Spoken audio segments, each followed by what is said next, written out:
All right, good evening and welcome to the April 12th, 2023 meeting of the Woodbridge Board of Selectmen. I am Deputy First Selectman Sheila McCraven. I'd like to call the meeting to order. I'm going to begin with some remarks that were prepared by Beth Heller. So I'm going to read those to you. Beth says, "Good evening and welcome to the April 2023 regular Board of Selectmen meeting. I've asked Deputy First Selectman Sheila McCraven to read my remarks this evening, as the loss of my mother keeps me away from tonight's meeting. Earth Day is fast approaching, and I wanted to let you know about two local events here in Woodbridge. The Town Library will host Rid Litter Day this year. You can pick up a map and a bag at the library on April 22nd between 10 a.m. and 5 p.m. Additionally, the Beecher Road School Green Team will host the third annual Free Cycle Clothing event from 8:30 a.m. to 1:30 p.m. at the Beecher South Assembly Room. We have an obligation to maintain the town's infrastructure. The senior center will be completed in just a few months, having used state and federal funding for almost the entire project. The old firehouse project has also received state and federal funding, and the architectural plans are moving ahead. The sidewalk project is also moving ahead with state funding. The next building that desperately needs renovation in the town center is the center building. We are moving ahead with the gym renovation with a $500,000 steep grant, coupled with a portion of ARPA funding. The rest of this nearly 100-year-old building, which houses the police department, the Human Services Department, and the Child Care Center, needs remodeling and upgrades to conform with state standards, and the rest of the building needs new heating, ventilation, and cooling, along with other energy-efficient upgrades. Tonight, we plan to move this project along, and there's a funding request later in the packet. As experience has shown, if we have a so-called shovel-ready project, I am then able to seek grant funding. I am reestablishing the Ad Hoc Sustainability Committee as we have renewed interest. The committee will conduct a review of current data and formulate recommendations to the Board of Selectmen for consideration on sustainability initiatives. Topics under review will be the town building energy use, recycling, waste and food systems, vehicles and transportation, and education and outreach to the community regarding these topics. The Woodbridge Agricultural Commission has invited members of the Board of Selectmen to tour town-owned properties currently leased by local farmers. They propose a tour of two sites utilized by two different farmers, also on April 22nd, which is the same day as Rid Litter. This will start at 9 a.m. and details of that tour is in the packet, and I hope that you will join us for what may prove to be a very educational outing. As I have been saying for the past few months, the budget process has been extremely challenging this year. I encourage residents to stay engaged with the budget process and voice their opinions. The most effective way to share opinions and/or ask questions is just 12 days from today at the Monday, April 24th preliminary budget hearing, when the Board of Finance presents its proposed budget. This meeting will take place at the Amity High School Auditorium at 7:30 p.m. Following this hearing, the Board of Finance may make additional changes to the proposed budget, which will then be presented at the annual town meeting on Monday, May 15th. In December of 2021, the U.S. Environmental Protection Agency revised the lead and copper rule with new regulations intended to protect public health. Based on those revisions, the Regional Water Authority will be launching a new project in the coming months as they begin to look at water connections from RWA mains into private properties. They will reach out to residents who utilize the public water system via mailings, and this project will not involve those who utilize wells. The Regional Water Authority has already begun to inventory accounts and will, with homeowners' assistance, evaluate infrastructure on private properties. Stay tuned for more information as the RWA rolls out this new program. Please remember to add the Amity budget referendum to your calendars. The referendum will be held Tuesday, May 2nd from 6 a.m. to 8 p.m., voting in the Center Building Gymnasium. This is your chance to vote on the Regional School District's proposed spending plan. Absentee ballot applications are available by request at the town clerk's office or online. So this concludes Beth's remarks, and I would just like to add an expression of our condolences to Beth and her family at this time. And then lastly, I'll also note the passing earlier this week of Michael Luther, who dedicated many years to participating in our town government. So I would extend condolences to his family as well. Okay, so next on our agenda, we actually have a citation that Beth has asked me to read out. This is an official document. So it's the Town of Woodbridge official citation from the Office of the First Selectman. Be it hereby known to all that the First Selectman offers her sincerest thanks to Chief ACO Karen Lombardi, ACO Jessica Mofo, and the staff of the Woodbridge Animal Control, in recognition of your daily dedication to the welfare of all beloved creatures large and small. The First Selectman urges that the towns of Woodbridge, Bethany, and Seymour take note of this National Animal Control Officer Appreciation Week, April 9 through April 15. And thank our animal control staff for their daily hard work. And this will be signed by Beth Heller. Okay, and that concludes number 1 on our agenda tonight. So number 2, let us welcome Woodbridge Board of Education update from Superintendent Vonda Tensa.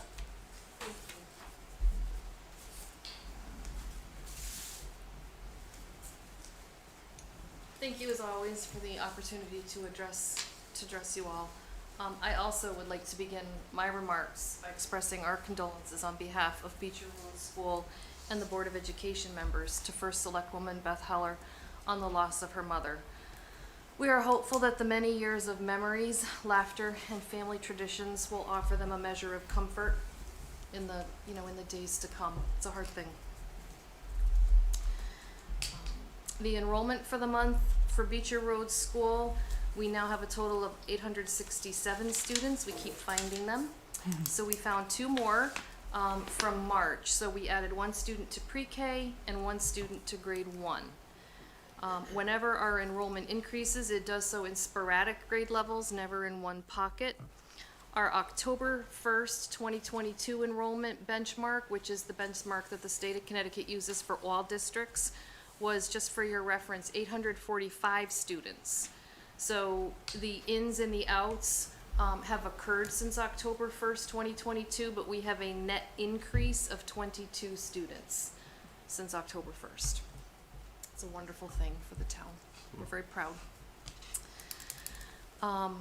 Speaking of space, our ad hoc enrollment instructional needs and planning committee met on March 29th. This committee is our first ad hoc committee of the board that is charged with analyzing our current and future space needs. And this committee will be exploring all possible options to address future needs of the building, including repurposing our existing space, adding on to current space, examining any possibilities for shared spaces and services with our neighboring districts, as well as exploring new opportunities for spaces to be created. This committee's charge is simply to share initial thoughts with the Board of Education in September, and next steps will likely involve architects and expert opinions outside of the realm of this initial committee.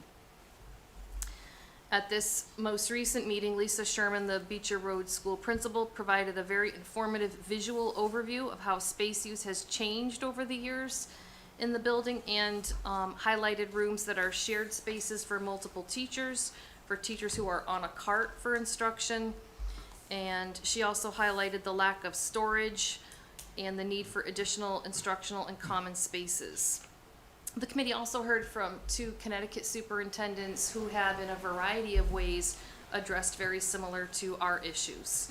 So if you're interested in seeing Lisa Sherman's presentation that she shared, she's also, we asked her to present it to the Board of Education Tuesday night. So you could certainly tune in and watch that. It's kind of interesting. Still on the theme of Beecher Road School, many of you are aware that for multiple years now, the physical building of the school has been in need of major repairs, especially of the roof, as well as other structural and security upgrades. And I am just compelled to share that while I rattle those things off quickly, in fact, they are all significant, extensive projects that do need urgent attention. The fact that the roof continues to leak and has for some years now is of ongoing concern to me as the superintendent. This district is truly a gem, and it is disturbing that we have some of the conditions in the building that currently exist. We are proud to have such a strong working relationship with the town, and we're very appreciative of the town's collaboration on this important project. Most recently, the Town Beecher Building Committee met last week and reviewed an RFQ for the roof, the drainage, and some of the sidewalk issues. And, they discussed several helpful suggestions from Dwight Rowland. So I believe that this is on your agenda for later this evening. And, we anticipate that this RFQ would be able to go out soon. And in advance, I appreciate the town's ongoing support to help address this project. In mid-March, we received the town's adjustment to the Board of Education's adopted budget, and we've been working together. Donna Coonan and I have been working with our administrative team to adjust our budget to reflect the reduction amount assigned to our district, and we feel positive about our progress in that task. And currently, just for your information, our last day of school is scheduled to be June 14th, barring any additional inclement weather days. I've been in this for many years, and I did experience one year where I think it was June 8th, we had a tornado that pushed us out of school for several days. I'm not wishing that, but I just want to caution us. We're not out of the woods yet. We have begun thinking about summer opportunities for our learners, and our summer enrichment program is up for registration and extended school year. Both will begin June 26th through July 27th, Monday through Thursday, except for July 4th during the day. And that's it. Terrific. Does anyone have any questions? Yes. You said the roof has been leaking for several years. Is that right? That is the information, I've been here since Yep. December, but that is the information that I have, And what steps have been taken to correct that, to your knowledge? Well, I know that there's been some remediation, and I know that as of last year, this was put forth and actually voted on, I believe, and the money was set aside, and it just has not been able to come to fruition for repair. Sounds like that should be a pretty high priority. It's a high priority for us, and it's, like I said, this is an amazing town with a lot of creative thinkers, and I think there's a way around it. Yeah, and it's sad to hear that. I toured the school, and I was saddened to see the condition of the building. When my kids went there, it didn't look like that. Yeah. It's a wonderful place to learn, but it does need It needs help. more than a facelift at this Oh, point. sure. Yep. Yeah, well, Thank you for asking. hopefully we'll get that done sooner than later. Terrific. Any other comments? All right. Well, thank you. Thank you for being here. Okay, next on our agenda, we will have an update from the 2030 Task Force. Preliminary Vision Placemaking Plan, Peary Associates. And I believe we have one of the co-chairs with us as well for the task force, and another member of the task force as well. Yeah, if I can, just very briefly. Absolutely. And now you have another member as well. Very I good. am Susan Jacobs. I'm co-chair of the 2030 Task Force. I'm happy to be joined here by my fellow committee members, Terry Schatz and Chris Lovejoy. We do have a presentation for you tonight. I just want to remind you that 2 Board of Selectmen meetings ago, we gave you the connectivity part of our task force work, where we talked about roads and sidewalks and intersections and all that. This is the placemaking part of it, where we talk about the dream for the district. And the person who has been dreaming the biggest and who has done a marvelous job is our consultant, Laura Peary of Peary Associates. Oddly, she's put me in charge of pushing the button for the PowerPoint, so buckle up, because I've never done this before. Take it away, Laura. Thank you, Susan. Is there any way I can get another pen? No. Feel stiff on the lights. Yeah, I'll put the lights. Well, thank you all so much for having me here to present. I recognize many of your faces from the community engagement sessions that we had, and I'm happy to report back to you the progress that we've made on pulling together all of the community recommendations. I would love to say that it's been quite a pleasure to work with the 2030 committee. They've been very engaged and involved, and as well as support from the administrative staff from the town. Tony and his crew has been great and has enabled us to really pull together what I think is a great vision and placemaking framework for the town. And so with that, Susan, if you've got the controls.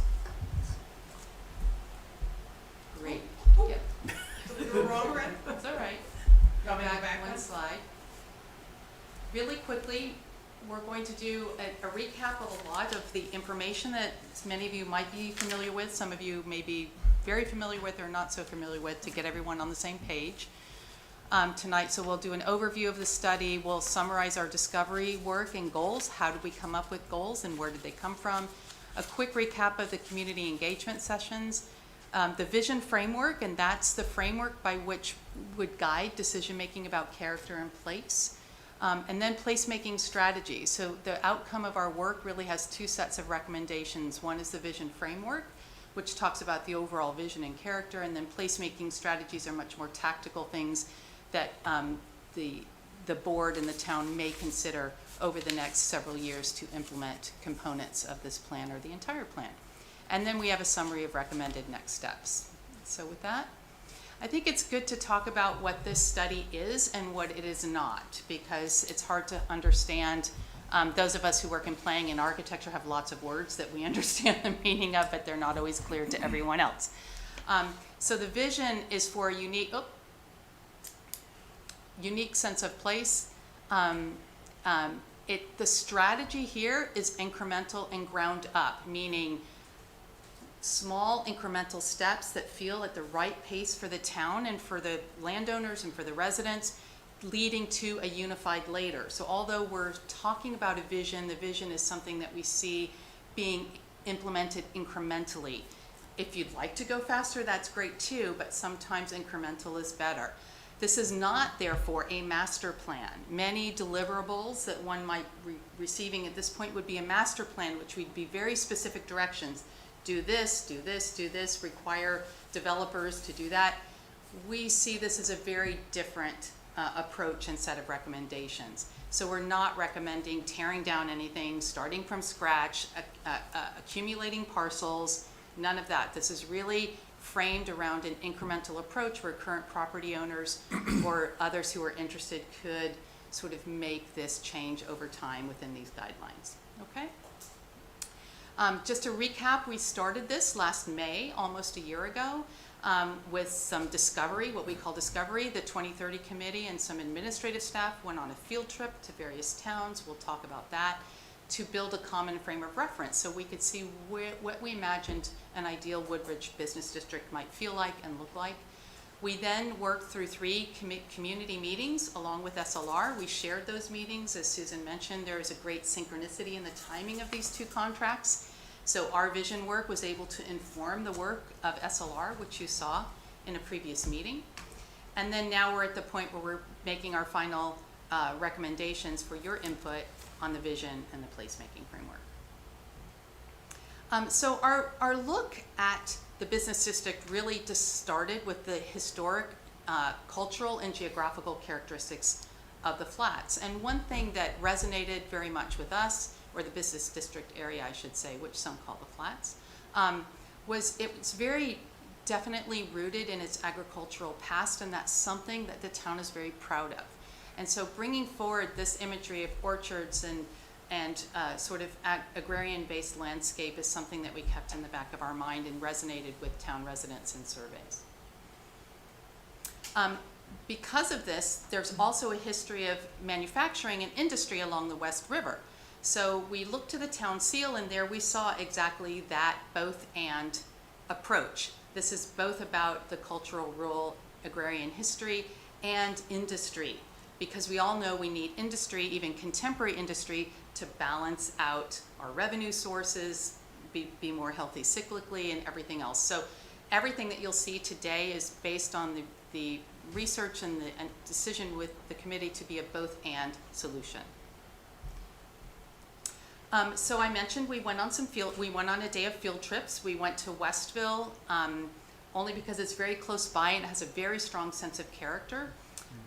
Ridgefield, Wilton, and Kent. And we learned things in every place. And the takeaway here is that overall, the most resonant feeling town to the committee was Kent. It's located between mountain ridges. very much like the business district. It has open air between buildings, not a street wall that one would find in a more urban area. And there are front porches, and it has this sense or feeling, even if it's not literal, that shopkeepers live above the shops, or the retail or businesses on the ground floor. And those were aspirational components of the plan that the committee really felt strongly resonated with. There are certain other things that came from Ridgefield, for example, historic walking tour plaques, and Wilton, the very sort of well-kept kind of place-making furniture elements.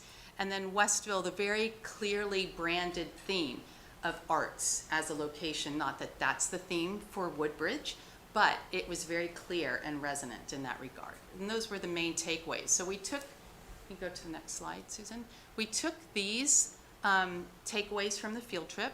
We combined them with an analysis of all of the resident and business owner surveys that the town has conducted over the last 5 or so years. And we pulled away preferences and combined them with this walking tour and the character preferences, and we came up with 3 goals for the project. One, talking about the character of place as a unique, safe, and connected Woodbridge that has nature-forward character and sustainable strategies. And those are words that we can find in the resident and business owner surveys, as well as our work together with the 2030 committee. The second goal is to focus on building and use typologies, making a combination of residential and commercial development with recreational uses that focuses on family and all age groups. So it seems maybe redundant to say families and all age groups, because all age groups includes families, but there was such a strong resonance in the town to make sure that families are accommodated, families of all ages, so that we listed them together. And then this both and tax base that I referenced with the town seal slide. Develop a small business focused managed district that is a regional destination and provides for resident needs. So those are the goals that we developed that directed all of our decision making as we went forward. And we summarized this kind of discovery section of our work as the vision, as the place between the hills and the rock, the hills or the highlands of Woodbridge and West Rock. So it's a business district that's bracketed by nature. So you could see 4 little vignettes in the section between the Fountain Street Hill and West Rock on the right, that there are trails that come down and connect residential zones to a fully connected business district in a recreational way, multimodal, pedestrian-friendly, unified mixed uses to create a rich and vibrant and well-functioning business district. The character could be unique, agri-inspired sense of place as a destination, and then natural resources and recreational activities, especially over towards West Rock where recreational fields are. The West River is an underutilized resource, and Conald's Pond is an underutilized resource that can be revisioned and connected to a business district. And I'll just say, across the country, business districts that are integrated with high quality outdoor recreational and nature spaces thrive and do better, because folks want a place where they can go and be outside in nature and have the convenience of a downtown business district, right? So you've got all the makings of a great destination right here in Woodbridge. So a little summary of community engagement. We can go to the next slide, Susan. First, some of you remember, because I see your marks on the paper here, the first community engagement, we had a mapping exercise at the end of the night where we imagined, no holds barred, the most exciting and interesting activities and uses and diagrams for downtown that would make this exciting for you all to participate in. And then some of the other activities we went through were visual preference surveys, where we began to think about the built environment, the natural environment, how they integrate, the scale, the character, all of the things that you'll see summarized in our recommendations. Brainstorming, ranking, everything from names of the area, because branding this destination as a place is very important for its success. And then ideas for particular uses. So all of this went into what we kind of call the vision framework that we're putting before you for your consideration now. So for this vision to realize itself, there are 4 components of it: building character, public realm design, branding identity, and operations and engagement. Okay, so this is the summary sheet. We'll go to the first, which is building character. From the input of you all, the community, and the 2030 committee, we realized that scale, building shape and character, which is called typologies in architecture speak, and then uses are the important and vital elements to incorporate here. So no more than 2 to 3 story scale, close to the street but enough room for trees and to see the sky between, gabled roofs, front porches, a sort of shopkeeper above the shop kind of feel, and then mixed uses that would attract people to your business district, not only for daily uses of residents, but enough business, serving enough people at the businesses that the businesses could thrive, right? And then they can succeed. Public realm design includes things like fixtures, such as light fixtures, benches, bike racks, activity nodes, such as the historical marker, a historical tour around downtown. It could talk about the pre-settlement through contemporary eras and historical places along the way, vista outlooks from the elevated components, and outdoor pedestrian spaces. Hardscape would be textured sidewalks. You heard a lot of this in the connectivity study because this actually got represented in their imagery. And then softscape that included pollinator gardens, street canopies, and grassy kind of seasonal interest. Branding identity, very important. A sense of arrival, some kind of elements that note the arrival in town. Seasonal activities and branding, festivals, markets, things like that. And a website ultimately will help create the balance that's needed for the businesses to attract the customers that they need to thrive.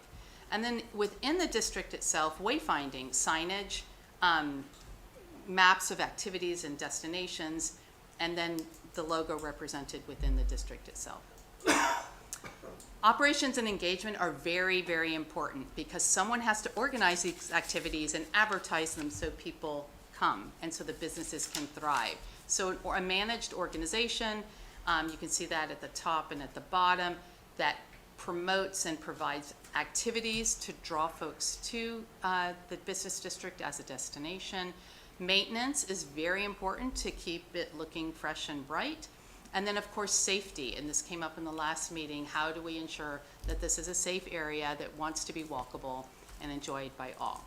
So those all fall under the operations and engagement category within the framework. Now that we have the vision framework outlined and the strategies to get there, we want to talk about the actual placemaking strategies. These are the physical changes or tools that you could engage, should you choose, to help make this vision a reality. The first is to densify the L. We're calling the L the sort of, the shape that you see highlighted in orange on the screen down Amity Road and across and over to Litchfield Turnpike as it approaches the town line. There already is a pretty well-established business infrastructure in here, and we're saying in this incremental strategy way, one could imagine densifying that area over time, still keeping the small-scaled buildings, no street wall, gabled roofs, see the sky between the buildings, everything that we talked about from character. But it's pretty well demonstrated that a certain density of retail activity and entertainment activity needs to occur within a district for it to thrive. Otherwise, there's just not enough there for people to come, okay?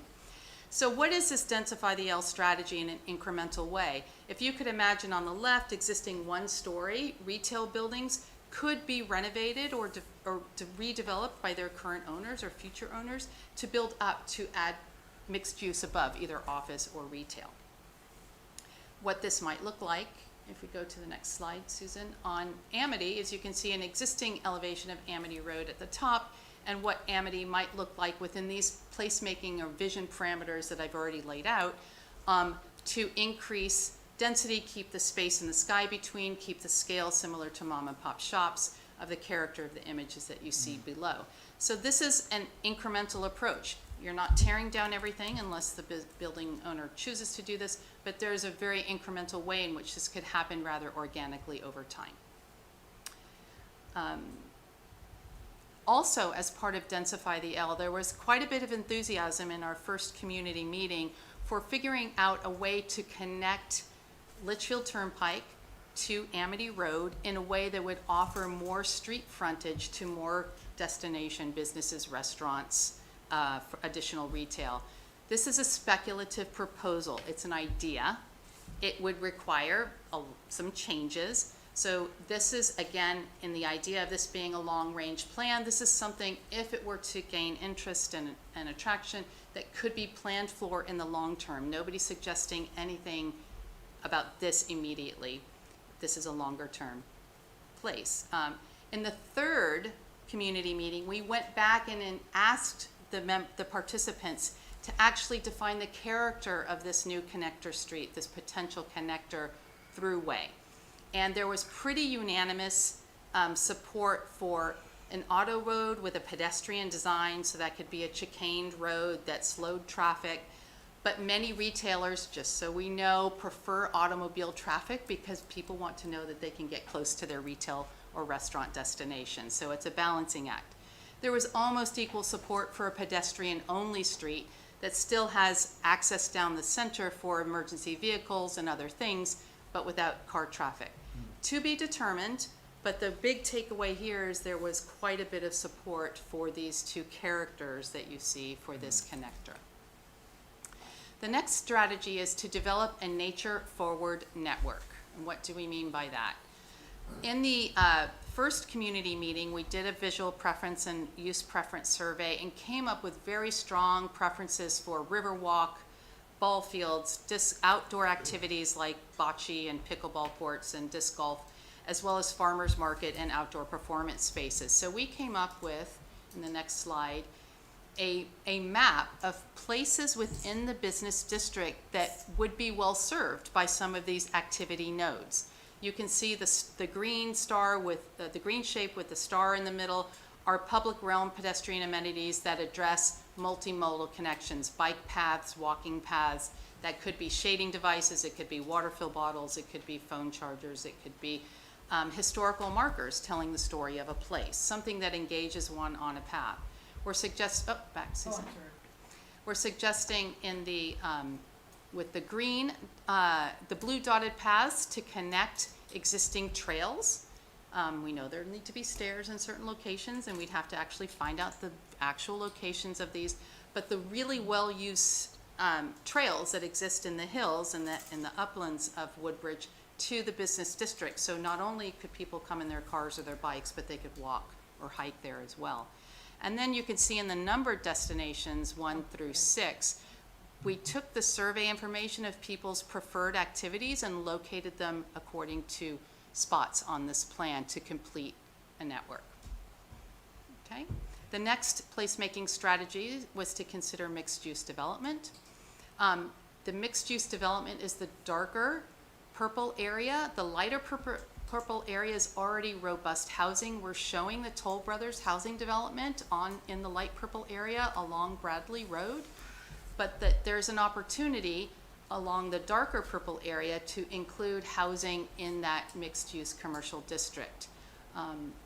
Also, just to put out there, the buildings on South Bradley Road are nearing perhaps the end of their usable life. They're the one-story buildings in the same footprint that we looked at on Amity Road. Could that area along the recreational spine at the West River and Conald's Pond be considered in a longer-term mixed-use area? Up for your discussion. We think that would be a great idea. It would solidify the housing that's housing only, the light purple area, and create a more integrated sort of downtown district. And last, design guidelines. We think it's very important because we're not proposing a master plan, which we think is the wrong approach for Woodbridge, but to create a series of design guidelines that codifies this character that we describe in the vision. And design guidelines can be made either mandatory or as recommendations as part of your zoning ordinance. So they go hand in hand with the zoning ordinance. And that leads us to next steps, which Susan, maybe you want to join me up here for this, but we'll just kind of run through for your consideration should you like what you've seen, what next steps might be. The first next step, of course, is to proceed with the connectivity and sidewalk improvement plans that you saw from SLR that we worked in tandem with them on that. because that's readily available, it's concrete, there's no change in zoning or design guidelines or any other support framework that needs to be in place for that to happen. We really think it's important that the 2030 committee take this vision and this placemaking framework to other committees and commissions within the town to see where they can find synergies, allied goals, right, between economic development or housing or other committees and commissions that you have, so that you're working in integrated fashion rather than not aware of what each other is doing. Perhaps then at that point, one could say that you might consider adopting the vision and placemaking framework as a guide for future action. It's not an actionable plan, but it's a guide to refer to.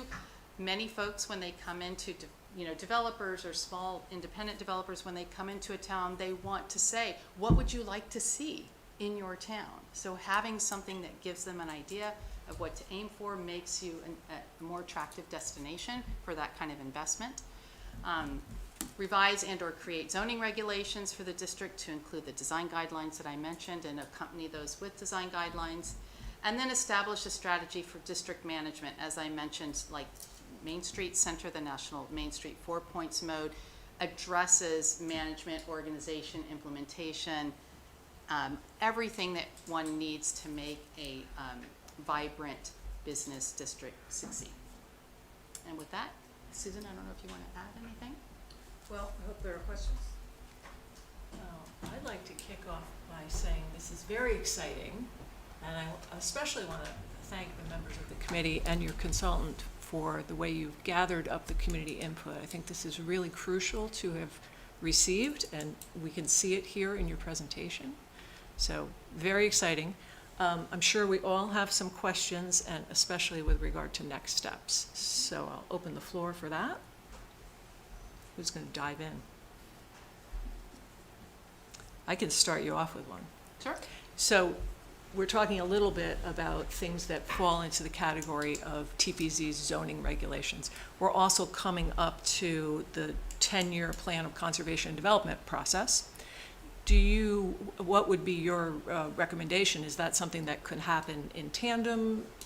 The 2030 could work with TPZ perhaps? I think that's an excellent recommendation, and many towns do adopt master plans or design guidelines or acknowledge vision frameworks in their POCDs.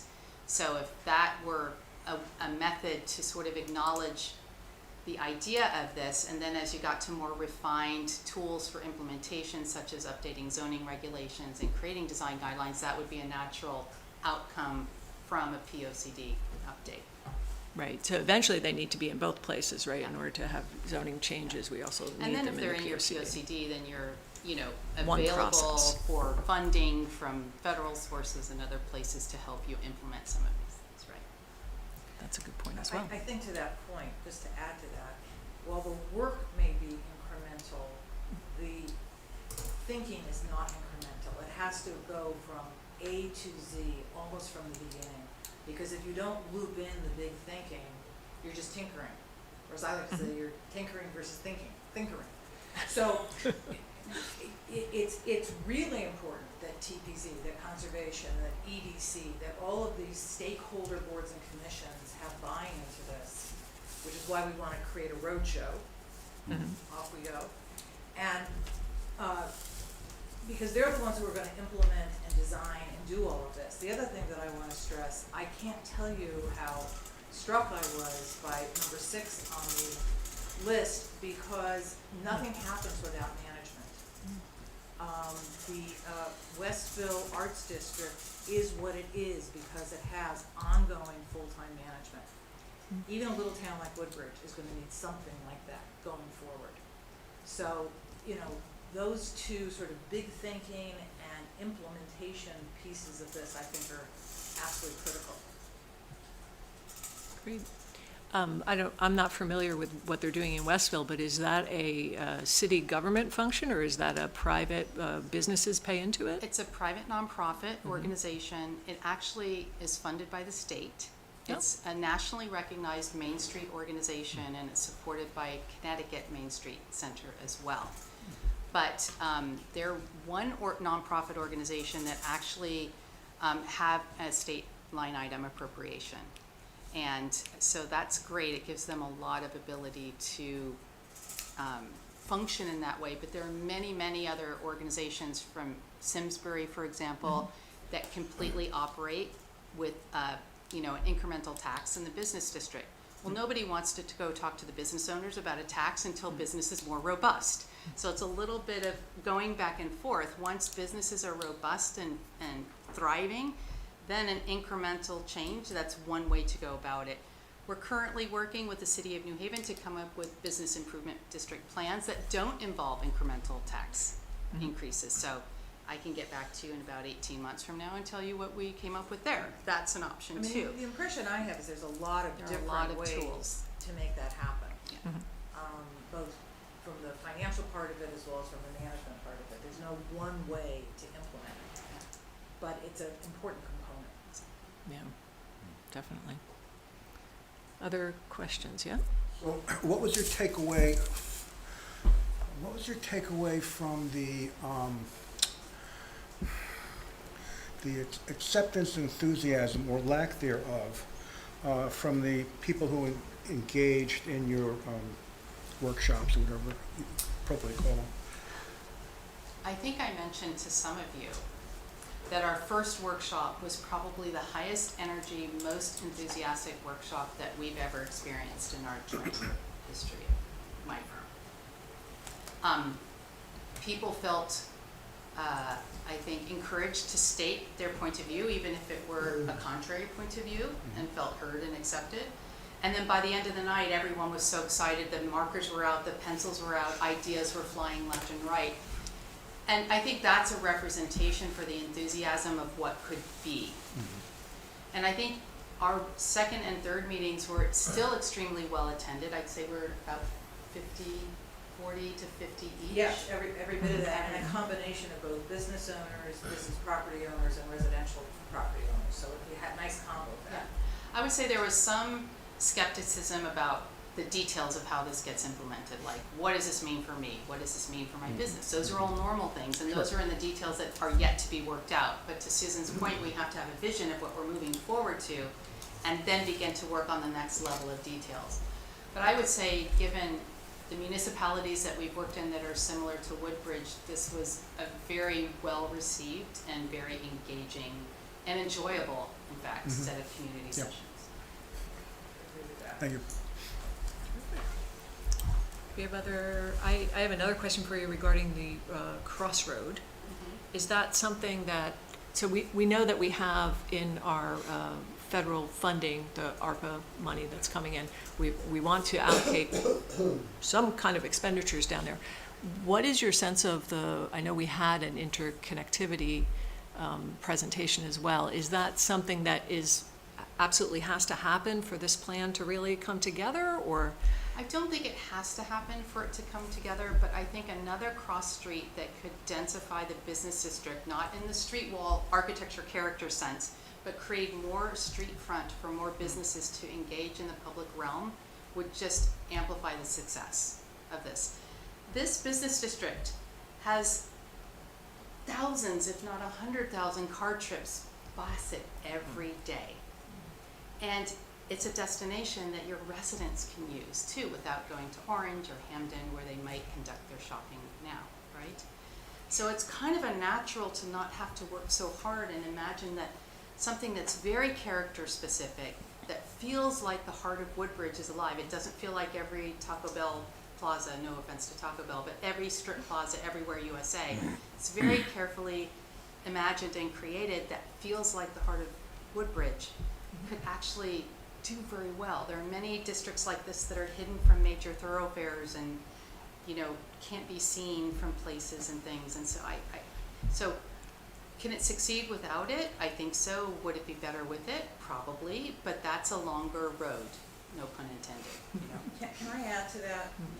One of the things that Laura said is that, we started this a year ago. In truth, the 2030 task force began, I'm going to say, 2 years ago. And we meandered and we argued and we all had different reasons why we were sitting there and we were all doing different things. And when Laura came in, I remember we had an argument about it. I said, well, doesn't all this have to happen at once? Don't you have to do the roads and the place thinking at the same time. And Laura, because she knows what she's talking about, went on to name 2 or 3 or 4 different towns where they did them 2 separate components, not necessarily in the same order. But you gotta do something. You have to start somewhere. So that's what freed us up to consider these as 2 different, distinct but connected endeavors, if you will. And it really liberated us to sort of get our thinking around much bigger ideas. You'd agree with that, right? Oh, yeah. So what are the incentives a municipality can create around, say, repurposing a single-story office building into maybe mixed use or Making it attractive for people to do it is the Mhm. broadest answer, and Mhm. first all would be to allow it as a right use with your zoning ordinance. Because as soon as you can allow it, it allows people to take the same area of land and generate more revenue from it. Right. They have some upfront costs. Mhm. Maybe there could be some tax deferment on the residential units for a while. There's lots of programs that are in place. If that doesn't suit your taste, there are many, many strategies that can be used to kind of kickstart that initiative for current landowners. It could start off with something as simple as a workshop with the current landowners to understand what's possible. And then they can make their own decision whether that's for them or not. I see. And then based on that response, maybe the town could consider how it might be able to help. Well, I think there's all different kinds of seduction. But I think one of the things that's quite striking is that not restaurants, not things like that, but office buildings are used or unused in very different ways today. I mean, think about how many people work remotely and how that the owner of that office building or that empty bank building or that strip mall can no longer fill the little office spaces up there because why should anybody pay that rent? In some ways, that's how the thinking goes. Mhm. So part of that is just the changing times that business owners, I think, and property owners need to be responsive to and will want to be responsive to going forward. Tomorrow, maybe not. Next year, maybe not. We're called the 2030 Task Force for a reason. It's long-term. It's big thinking. I have a small question, but it's pertinent to this. In your experience, has the establishment of electric vehicle car charging stations driven traffic into areas and converted vehicular traffic into pedestrian traffic while people wait for their cars to charge? I would say that's an offshoot. We planned electric vehicle charging stations in certain locations to encourage that. But that as a standalone action is probably not enough to drive a noticeable change in a district. That's why I said it was a small thing. It's incremental. Yeah.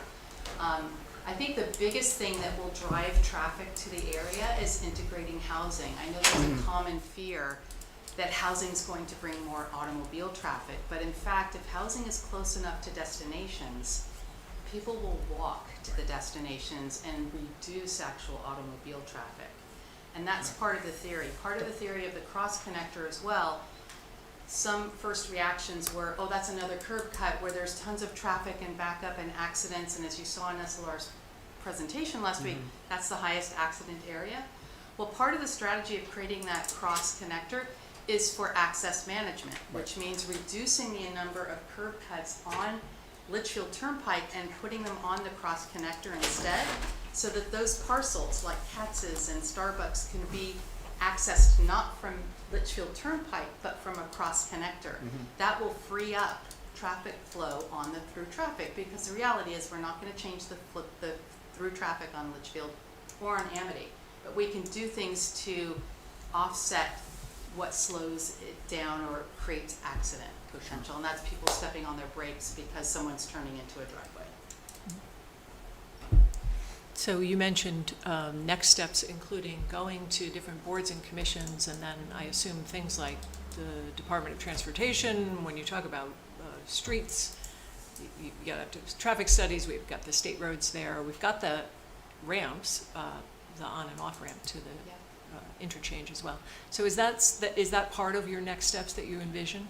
Well, I'd like to know whether or not we want to get something, a little bit of encouragement from the Board of Selectmen, so that when we go to take this on the road, we can say, Board of Selectmen's on board. I don't know that it requires you to vote on steps 1 through 6 necessarily, but some form of positive thinking. And I also don't want to push you into it. Number one, Beth's not here, and we might want to think about how best to frame that. What do you think? I love the idea of a road show, and I think that's something the 2030 committee could do. Right. They were so intimately involved with all of this, believe me, they could present it as well as I could, right? And they could go Well, and now that I know how to do the PowerPoint, There you it's go. unbelievable. new skills every day. Who knew? But it's so many towns don't have commissions and committees talking to each other. That's one of the first things we said on the first day of working with the 2030 committee is what is economic development doing? What is housing doing? What is zoning doing? What are all your peer committees and commissions doing? Because this should be aligned. And so we knew from the beginning when we had something that was clear enough to share, where then, parks and outdoor recreation could see and say, oh, we do have money for a trail. What if we got together and used the diagram of this trail and worked on that? So it could be kind of, pieces of it could be bitten off, bite at a time, right? I mean, I'd like to get on all of the agendas. I mean, I know summer's coming up, it's gonna be tough, but, over the next couple of months' worth of meetings, and do it that way, and, then we kind of go to the next step, whatever that is, however we kind of can push this forward. Yeah. So, Do you think this will be successful if it's, I can envision where 2030 meets with the committee gets excited about one little thing, but it doesn't really, that doesn't add to sort of the momentum of a collective idea. It's how successful will we be if committees just take off a little piece and do one thing? I think as long as it's true to the vision, or, the vision needs to be developed a little bit more. That's why, again, I'm not recommending for Woodbridge. Some towns I recommend a master plan. I don't think it's the right tool for your town. But I do think design guidelines and creating some structure for saying generally, yes, we like the idea of considering the West River and Colonel's Pond as recreational destinations, and we like the idea of a walking trail or something, because then you could have economic development say, yes, we've been wanting to create an outdoor market space that's used for this, that, or the other, and then they could convene on the location for that. So I think it can actually benefit from a little bit of, as long as the vision is clear and that's kind of held to true, that taking off pieces can work. And I think what will really help is if the connectivity study is actually taken to the next steps, because we work together. It was just serendipity of timing and Tony's great thinking that said, why don't we run these parallel? That everything they have supports what we're talking about in the vision. We worked side by side. We did the community engagement together. They took what they heard from our community sessions and integrated into their palettes and their plan and their hierarchy of roadways and everything else. And that's easy, kind of low-hanging fruit. It is, yeah, we've started a process to identify some funding for that, and Right. so. Right, and that almost like, it's like setting the skeleton, if you will. And then we start putting the meat and, the skin, and, everything on it as we go. But that will help get us going. What's not included in the connectivity study is the new connector idea, because that's a bigger thing, but it could accommodate it. And we've identified a road section that would be appropriate within SLR's thinking for that, should that be something you want to go forward with. now, I mean, David, you were at a couple of the meetings, I mean, one of the things I think that was striking was, yes, the acknowledgement that here we are a task force, but we don't control these properties, which is a source of huge frustration. But the enthusiasm of the business owners, the property owners who do control those properties, I think was quite telling. And are you in kind of good contact with a lot of those people, the committee, I mean? Well, I think we are. We plan very much on using the resources of EDC to be the liaison for that. And Robert Scherer, who's chair of EDC is on our group as of now, but he's attended a lot of our meetings, and we expect that eventually this is gonna be, we pass that off to them. You know, they're the stakeholder commission or stakeholder board, and they'll implement a lot of this stuff. Right now, I think we have 3 people from EDC on this group, am I right? At least 2. Two. So there's been a lot of back and forth with that. And yeah, the word we're getting from them is that the business owners are very enthused about improving their businesses. I mean, that's really the bottom line. I guess the thing that I'm most concerned about is, Susan, you know how hard it is with all these volunteer committees to keep focus and get people That's enthusiastic why and you moving. need management. Exactly, and so my question to you would be, what would the 2030s first charge to the Board of Selectmen, the challenge of what do you need us to do to really ensure that that momentum keeps going and that your enthusiasm stays high?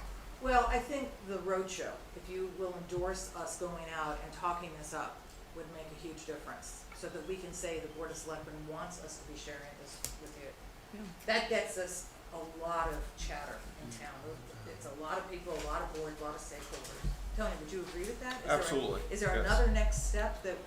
And at what point will we need to put in professional management in town hall? Well, I think you need professional planning Uh-huh. at some point to go to the POCD and zoning part of it, to really kind of figure out how best, whether you need an overlay business district, that's another idea that's been out there, whether you need an incentive district, that's another idea, whether tax abatements is the right way to do that. I mean, as I sit here right now, I don't know the right strategy. And I don't think anybody does. That has to be developed. And hopefully that will be done with professional assistance. I think We're not there yet. I think at some point the management idea is key as well, because you're going to need somebody whose day-to-day responsibility is to make sure this moves forward on some level. I'm not saying on a full-time basis, but some sort of Guidance. guide. Yeah, someone who There's can. a lot of moving parts. And Tony, when you say that, are you talking town manager or more just a business-focused manager? I'm thinking. Like a Chamber of Commerce type person? I'm not exactly sure, but somebody who can dedicate staff time to following up on things, reaching out to, making sure things are moving forward on certain agendas, and they're not sort of, sometimes, things don't move forward on certain commissions, and just sort of making sure the commissions have what they need to help move all this stuff forward, particularly if we do the SLR piece. Right. That's going to require a lot of time also. And I'm not sure if it means an individual or a firm, or I'm sure there's different ways to do that, right? There are different ways to do that. You can hire a consulting firm to help expedite and manage kind of the next steps, or you can hire a part-time person. I think having somebody organize the implementation might be a little bit different than the management and operations of the ultimate district, which I think it's a little early for that. Those Right. are two separate things. That's when you're kind of partway there and you're beginning up and running, and you want to kind of create a cohesive kind of feel and management from an operations and branding and advertisement point of view. I think what we're talking about now is somebody's going to help you just implement the pieces of it, so David, to your point, it keeps like rolling forward. I think what you can do between the roadshow and this person is acknowledge that you agree with the vision, or it's something that you want to aspire to, or it's the highest level kind of piece of the puzzle that then with more specific planning tasks then gets implemented.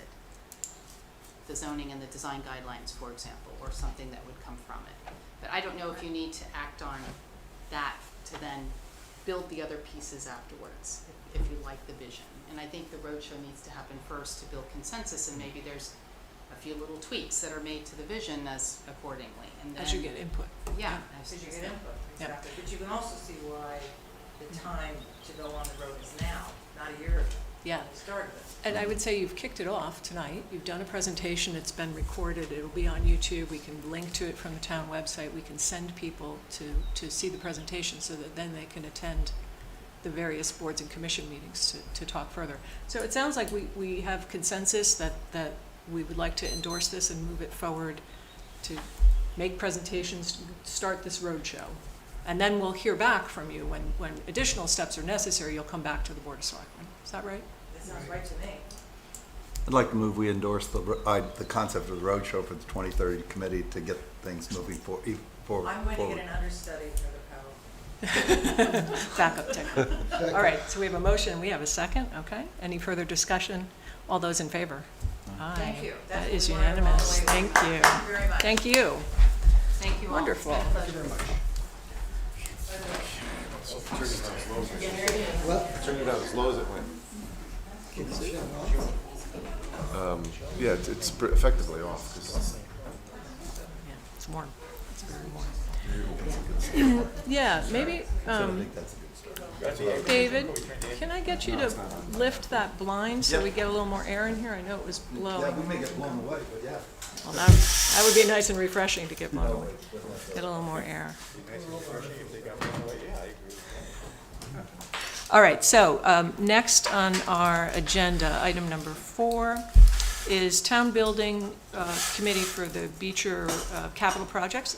As Vonda mentioned in her remarks, we are all set. The Building Committee has created an RFP. We're putting final touches on the wording of it because we need to go out for professional services, and this is primarily the roof and the drainage and the grounds portion of the project. We need both architectural and engineering services for that.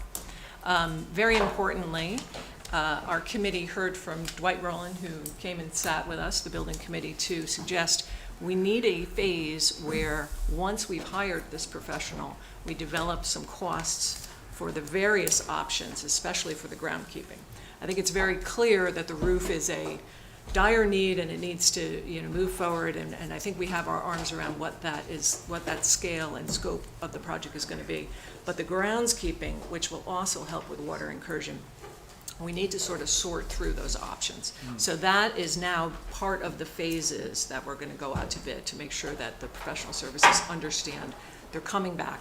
At that point, once the building committee gets that information, we would come back to this board to explain just how big a scope is this project? How much money is it going to cost when we have a sense of what we want to include versus what might have to wait? So the grounds and landscaping piece of this project is hearkening back to a report that was created in 2011, which is when I was still on that, the Woodbridge Board of Education. So there's many things there that have been done over the years, and there are many things that remain, but the conditions may also have changed in that time period. There's been a lot of water movement on the property. So we're going to gather that information, but I think tonight we're just updating to say that we're ready to go out for the request for proposals / qualifications for professionals.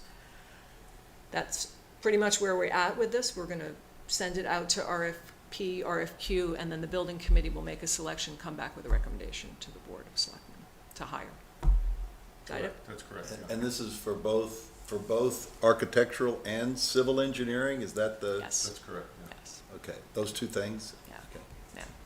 So those are the kinds of, so we have that detail in the RFQ that's what the successful bidder will have to have both pieces of that. So it's just an update. I don't think we need to take action tonight. Is that right? Okay. And we're hearing clearly that the Board of Selectmen wants to get this moving, especially with regard to the roof. So, very good. Thank you, Vonda, for coming and staying. All right. So it looks as though it is 6:05, and we're ready now for public comment, if there's anyone who would like to speak to the board.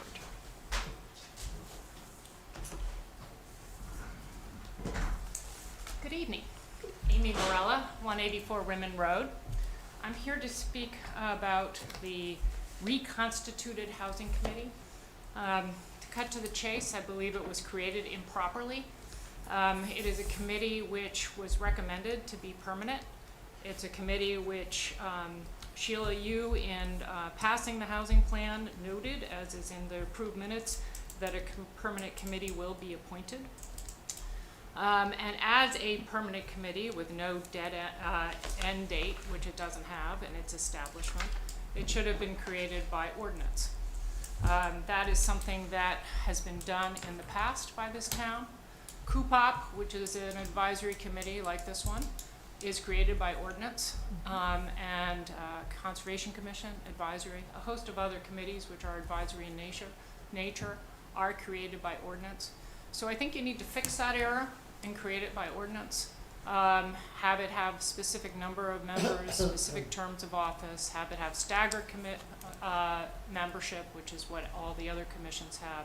This one, it says right now that people serve for 2 years. So I don't know whether they all are supposed to disappear at the same time. But staggering is something that we do in this town in order to provide continuity. So that's what I'm here for. I think the Housing Committee needs to be created properly, given that it is such an important topic for our town. And frankly, I don't think they should be out there promoting something until they are, as a legal entity, are properly created. It's nothing against the committee members, it's just about getting our town government right. Great. Thank you for your comment. Thank you very much. Okay, doesn't look as though there's anyone else here. We did receive written public comment. I would call it correspondence as a written public comment. I believe that was distributed to everyone, and it will be added into the minutes so that the public can also see that. Next on our agenda is the Administrative Officer, Director of Finance report, Tony Genovese. Thank you. I have your report for the first 3 quarters of the fiscal year.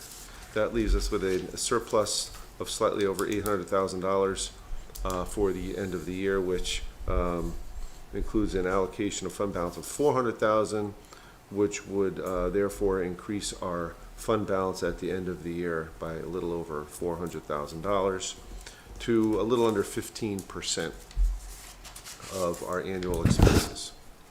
There's a few major areas where I've contributed to the surplus this year. The first is interest income, which is generating a surplus probably about $340,000.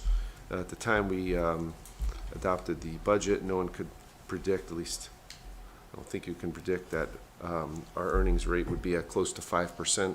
When we adopted the budget, they were at 0.8%.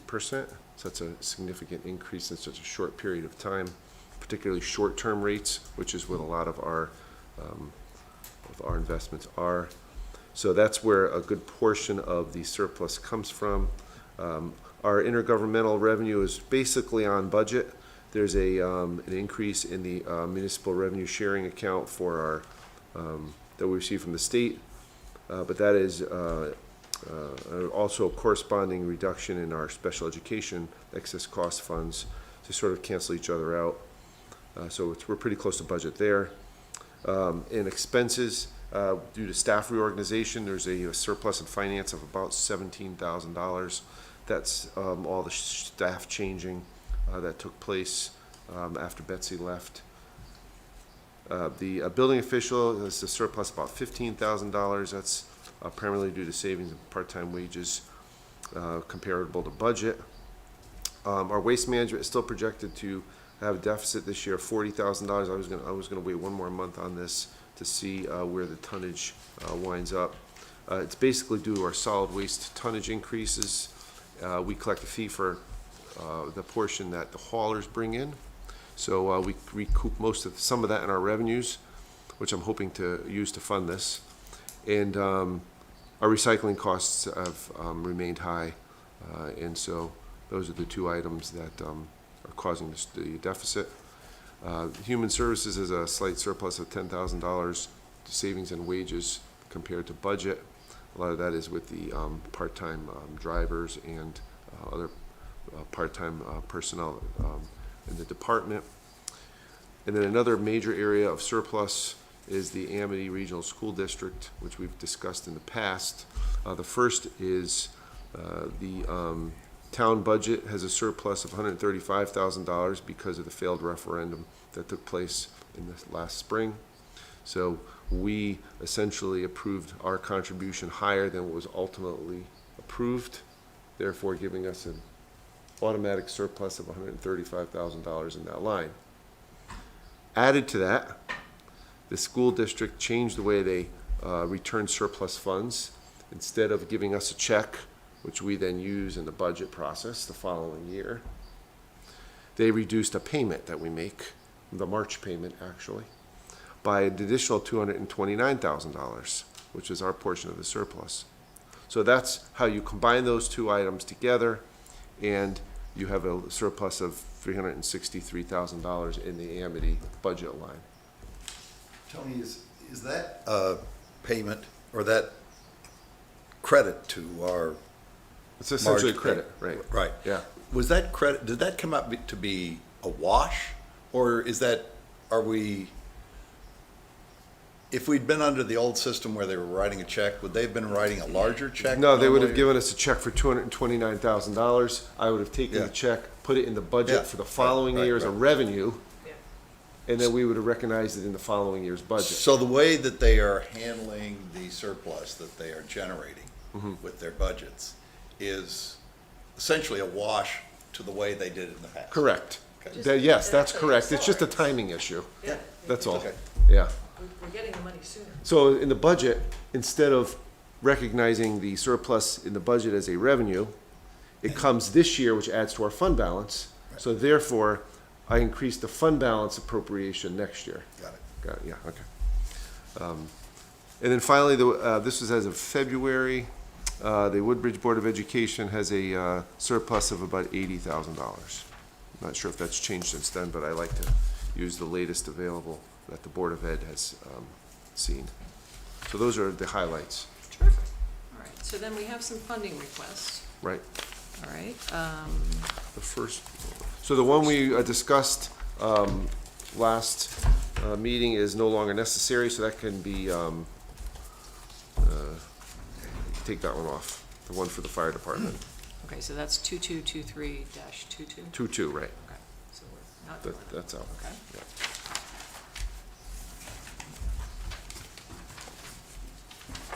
So the next one, funding request 2223-25 for $22,000. This is natural gas. Correct. This is to fund deficits in natural gas. Now that we're at the tail end of the heating season, I have a good idea of exactly how much we need to fund. And so this is a contingency transfer mainly into the general administration budget, which is for the town hall, the center building, and the former firehouse. Some of the others, I think we should be okay with. I may wait and see, because there's a natural gas in the fire department and in public works. I'm not sure about those two yet. So these are the three I'm proposing at the moment. All right, I'll move acceptance of funding Second. request 2223-25, and there's a second. Any further discussion? All those in favor? It's unanimous, thank you. And our next funding request, yep, 2223-26 in the amount of $55,000. I'll move acceptance. Tony, tell us what this is. Certainly. This is, which was mentioned earlier, this is to fund the first phase of the center building renovation committee's request to hire Silver Petroselli to begin to develop design options for the town in terms of renovating the center building. And this is just for phase one, and will allow the committee to begin its work in that project. Okay, and that's coming from contingency? Contingency, yep. All right, and we have a second from Joe, all right. Any questions, further discussion? All those in favor? All right, thank you, unanimous. And then, Tony, when we were talking about that, there was going to be money left over because of we were hoping lack of winter snow removal. There's some money left over in public works Yeah. and in contingency. As a result, that's why we did this funding request. We waited until April. Hopefully, we don't have any other problems. I just know that there were a number of different commissions that were thinking about all that money being left over and wanting it, so. Well, you just There you go. spent We about just got rid of it. We just spent it all, okay. just opened up the gates for that. It's not left over anymore. All right, next, Tony, are we doing this line item transfer? This is a line item transfer. This is a recognition of donated funds. which will then be transferred to the Parks Department to install 2 dedication benches and bluestone material for those benches. We have a process to do that, and the information is in your package. Great, I'll move acceptance of line item transfer 2223-27 in the amount of $4,957.40. We've got the second already. Any questions, comments? All those in favor? Thank you, unanimous vote for that. And is that That's the it. end? Okay, so now we're at bid waiver. We're gonna remove catch basin cleaning. Right. Do you wanna just? Yeah, tell us but it's just what will not- happen yeah. instead? Yeah, so we'll have more information hopefully at your next meeting. Okay. All right, so we're going to skip over that one. We are going to do the fire marshal vehicle. This is a request to purchase. And first we'll do the bid waiver, and then, do we do 2 motions No, or just one? no, it's just one motion. Okay, It's to waive the bid process to use the state contract award for the purchase of the vehicle. okay. I'll move that we waive the bid process. Second. We have a second. Any questions, discussion? All those in favor? Aye. That's unanimous. Thank you. All right, so Beach Road School pool update. Tony?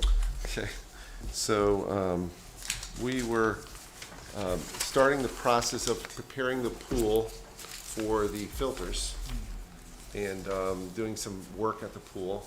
And we found some, I don't know if I can pass this around, but this picture's got some deterioration on the pool wall where there's, where the window is here.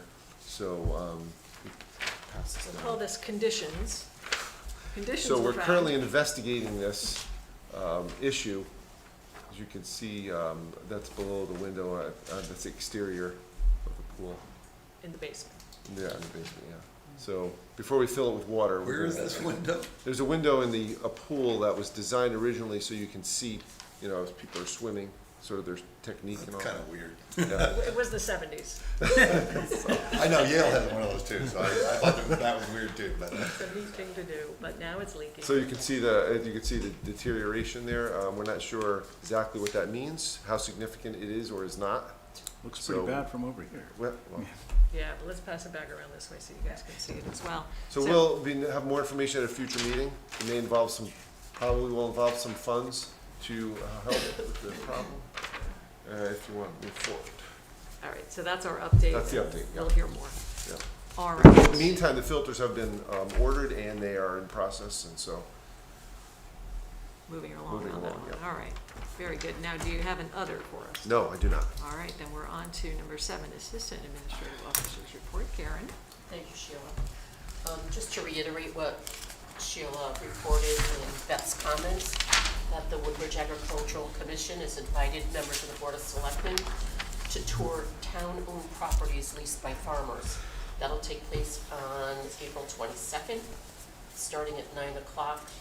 And the first address would be 160 Pease Road, moving on at 9:30 to 1910 Litchfield Turnpike.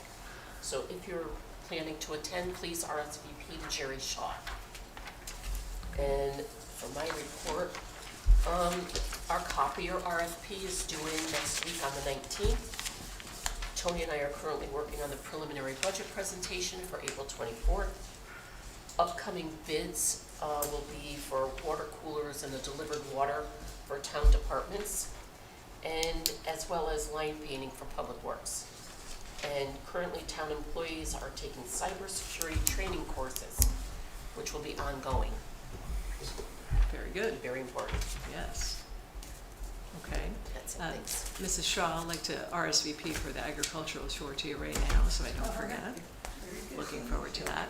I'll also note for the record that I believe it is this upcoming Sunday that Trails Day is going to be at Sperry Park. So if anyone is interested in joining that group, I believe it's 11 a.m. to 12:30 p.m. at Sperry Park. The road is still closed, so you'll have to walk in, but the group will gather at the Dillon Road side of Sperry Road where it's closed and do some cleanup. All right. Next is we need to have a resolution adopting the 2023 Scrog Hazard Mitigation Plan. That is information in our packet. This is the Scrog's regional plan, is that right, Tony? That's correct. So the SCROG has done a regional hazard mitigation plan so that we didn't have to do our own. And once you have a hazard mitigation plan, you can apply for hazard mitigation funds. It's sort of the first step on that. Right. Right, so I'll make a motion that we adopt this hazard mitigation plan Second. officially. Can we have a second?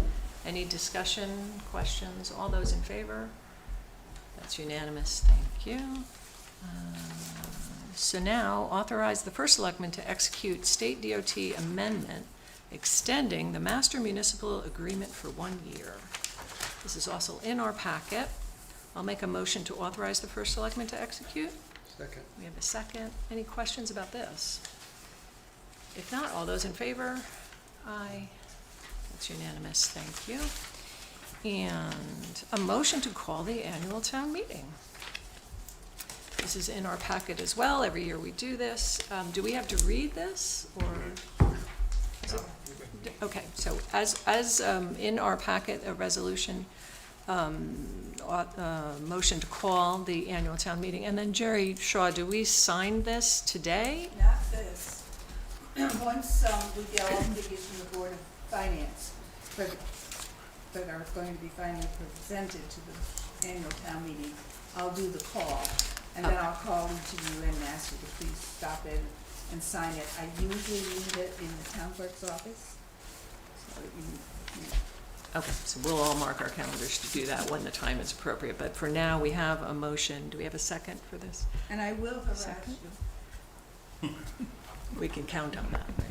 All right. Second. Okay, any questions, discussion? All those in favor? Aye, unanimous, thank you. All right, now we are on to the consent agenda. I would need to pull from the consent agenda item G3, Woodbridge Together Interact Concert for May 20th. We need additional information from that, and it is not here with us tonight. So I guess I'll make a motion that we approve the consent agenda with the omission of number 3G for Woodbridge Together. Second. Second, okay. Any discussion? All those in favor? Aye. Okay, unanimous. So that is the consent agenda approved with everything except that one piece. Personnel Committee report. This is also in our packet. I can give that if you'd like. Sure, yeah. Tony, Okay. can you give us some guidance? Sure. The Personnel Committee met, and they, on the agenda was to fill the position in Recreation for the office manager position, which was vacated when Jim Franco was hired for the Finance Department. And the committee unanimously voted to recommend John DeMeo for that position. John was currently doing it on a part-time basis with Jim and has been covering full-time since then and has done an excellent job, and so I highly recommend him for that position. He knows it very well, and so that was the report. Okay. So do we need a motion to accept the recommendation? Yep, and and to hire. authorize the hiring? Correct. All right, I will make that motion. We have a second here. Any further questions, discussion? All those in favor? Aye, that is unanimous. Wonderful, and congratulations to John DeMeo. All right, number 13, appointments. We have two on our agenda tonight. Recreation Commission to 2025, which is, yep. Do we have a recommendation? I'll nominate Julie Katz. Okay, do we have a second? Are there any other nominations? Sanjay Gupta, Okay, do we have a second for Sanjay? Yeah, that was the other one. Do we have a second for the second nomination? No. No, okay. You got a second. I'm sorry. We don't have to. I was not paying attention. It's okay. That's all right.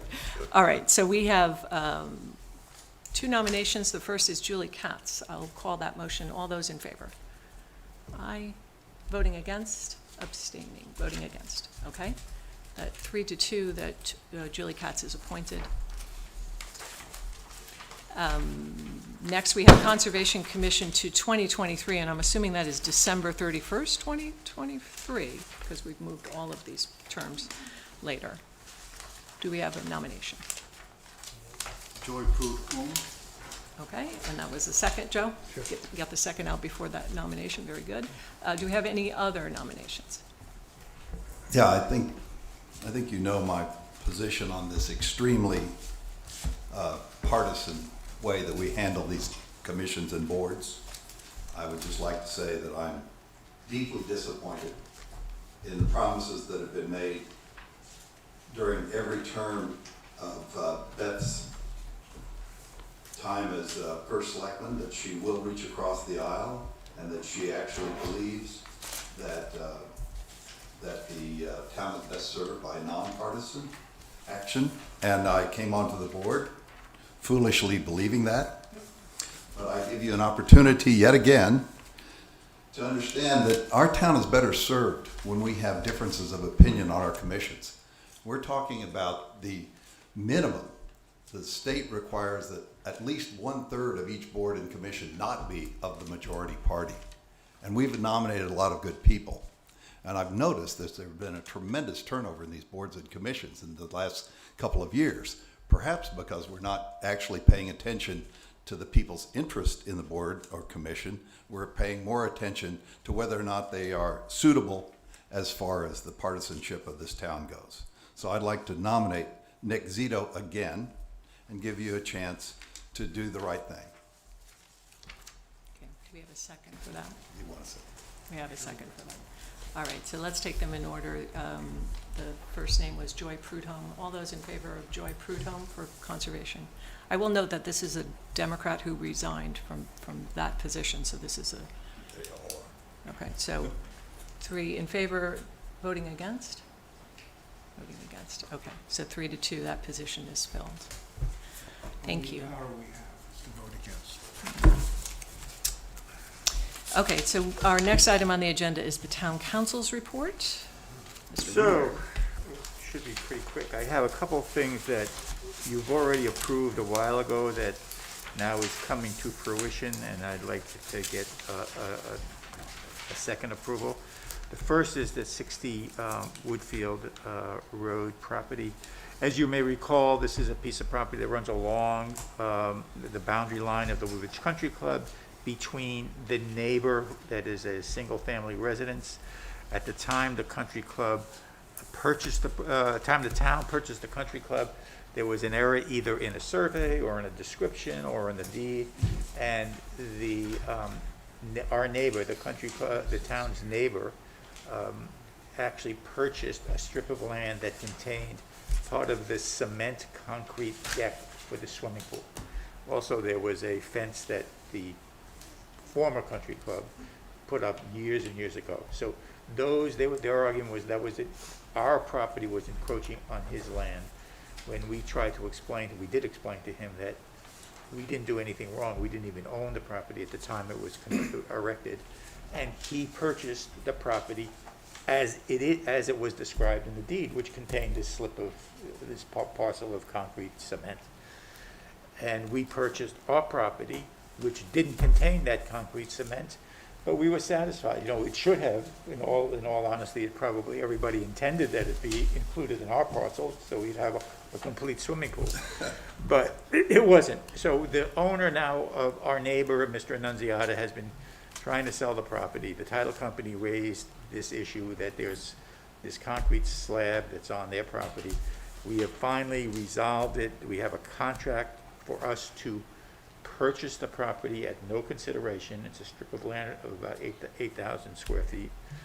We've engaged a private counsel, Carmine Torrance, to look at this to make sure there were no issues with regard to the town charter requirement that any purchase or sale of property has to go before a special town meeting. Since there is no consideration, she's going to give me an opinion that there is no need to go to a town meeting. The Board of Selectmen has the authority to approve it. And the contract also indicates that the neighbor will pay up to $8,500 of the town's council fees. I have no idea where we are, but it should cover everything. We should have no out-of-pocket expense on this at all. They want to close and give us the deed up by May 1st. So that's why, even though it was done before, We now have a purchase agreement, which is satisfactory to our lawyer, satisfactory to me. We have a boundary line agreement, we have a survey, and we're ready to go. So I would ask that somebody make a motion to authorize the town to accept this deed from Mr. Annunziata. So moved. All right, do we have Okay, a second? good. Awesome. You give a second? Okay, very good. Any further discussion, questions? Paul? Thank you. Any discussion on this motion? All those in favor? All right. Unanimous, thank you. All right, you have a second item for us? The radio lease. Again, this was brought up a while ago, I think maybe December, I'm not sure. Attorney Tony knows the exact timing of it. The town entered into a master lease agreement with Chase for us to purchase some personal property, capital improvements for the town. We did this a couple of years ago, or a year ago. When was it? Master lease It was was, December of, December 22. that's what, 22. the master lease? The master was lease. a few years ago. A few years ago, Yeah. whatever it was. Yeah. And that master lease covers subsequent purchases by the town of essential equipment for town operations. The town now is about to purchase some radios and some Air packs. air packs.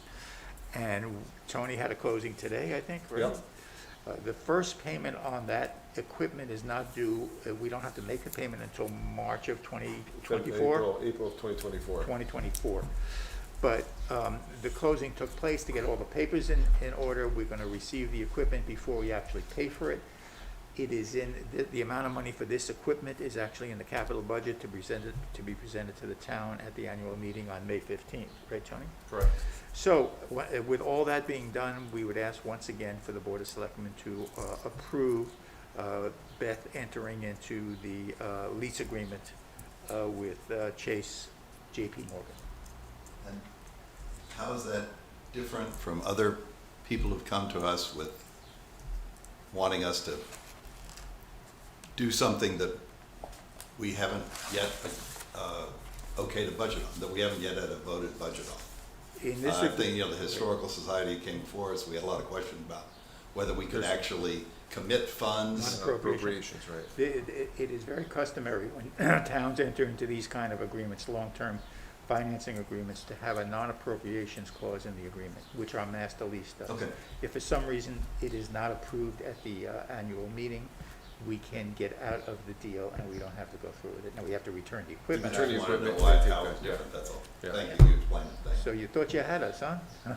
Well, I wasn't looking to have you at all, I know, Jerry. I know, was I just know. asking a question about how that was different. And that we you explained it, Thank you. right. Very good. All right, so it sounds like we need to have a motion to authorize this. Is that right? Is it authorization for Yes, the to authorize. financing with Yes. JP Morgan Chase? So I'll make that motion. Second. Second. We're battling, but I'm going to give it to Joe. All right, any discussion on this? All those in favor? Aye, unanimous. Thank you. All right, so now we are going to go into an executive session, so I'll entertain a motion to pursuant to section 1-206B, discuss in strategy negotiations of pending claim litigation re FOI complaint filed by David Lober, complainant versus Town of Woodbridge et al. Respondents. And I would invite into the executive session Attorney Weiner, do we need Tony Genovese, Joe Crisco, Paul Kuriakos, and David Vogel. So that is the motion to go into executive session. Do I have a second? Second. Okay, all those in favor? Any discussion? Unanimous. All right, thank you very much. We will return.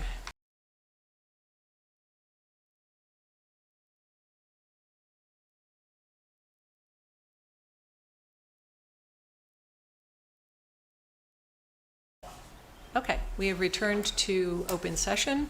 No motions were made nor votes taken in executive session. I would entertain a motion to adjourn. So moved. Second. Okay, all those in favor? Aye. Thank you very much. We stand adjourned. How about